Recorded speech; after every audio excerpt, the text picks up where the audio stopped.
अखन अहाँ सब सुन रहल छी ठेंगनी से माँ जानकी म्यूजिक की प्रस्तुति। 1 बजे तू नैन मिलल ही, 2 बजे दिल ही दिल, 3 बजल तो तोड़ के वादा कर दिल ही मुश्किल, कर दिल ही मुश्किल, कर दिल ही मुश्किल। 1 बजे तू नैन मिलल ही, 2 बजे दिल ही दिल, 3 बजल तो तोड़ के वादा कर दिल ही मुश्किल, कर दिल ही मुश्किल, कर दिल ही मुश्किल।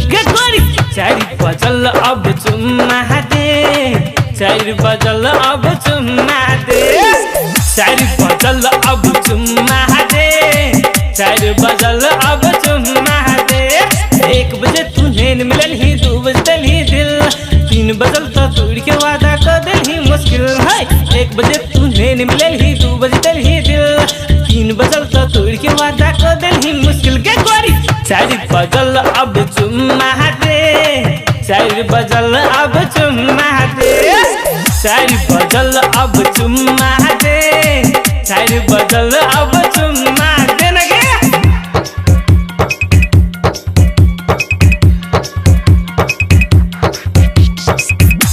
अखन अहाँ सब सुन रहल छी ठेंगनी से माँ जानकी म्यूजिक की प्रस्तुति। गुलाब जेहन गल के चुम्मा नहीं लेबै त मर जेब हम, कभी दीवाना ना नहीं जाऊ घूरी, कुछ नहीं कुछ कर जेब हम, कुछ नहीं कुछ कर जेब हम। गुलाब जेहन गल के चुम्मा नहीं लेबै त मर जेब हम, कभी दीवाना ना नहीं जाऊ घूरी, कुछ न कुछ कर जेब हम। छोरी गोरी तू गुस्से अंगड़ी प्यार के छे मौसम, जब तक नहीं मन भीतर पीछा चढ़बो नहीं गे हम। छोरी गोरी तू गुस्से अंगड़ी प्यार के छे मौसम, जब तक नहीं मन भीतर पीछा चढ़बो नहीं गे हम। 4 बजल अब चुम्मा दे, 4 बजल अब चुम्मा दे, 4 बजल अब चुम्मा दे, 4 बजल अब चुम्मा दे न गे।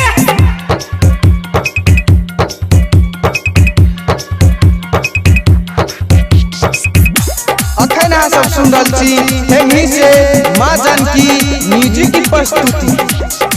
ब्यूटी तो हरेस मलिक रानी उरोन हमार हो सके, देख ली जब से तोरा हम रानी, दिल्ली रही मद हो सके, दिल्ली रही मद हो सके। ब्यूटी तो हरेस मलिक रानी उरोन हमार हो सके, देख ली जब से तोरा हम रानी, दिल्ली रही मद हो सके। घर के धक धक तोरे खातिर गोरी ई धड़कन, हंस के गोरी अनाने तरपा तू मन। घर के धक धक तोरे खातिर गोरी ई धड़कन, हंस के गोरी अनाने तरपा मन के गोरी। 4 बजल अब चुम्मा दे, 4 बजल अब चुम्मा दे, 4 बजल अब चुम्मा दे, 4 बजल अब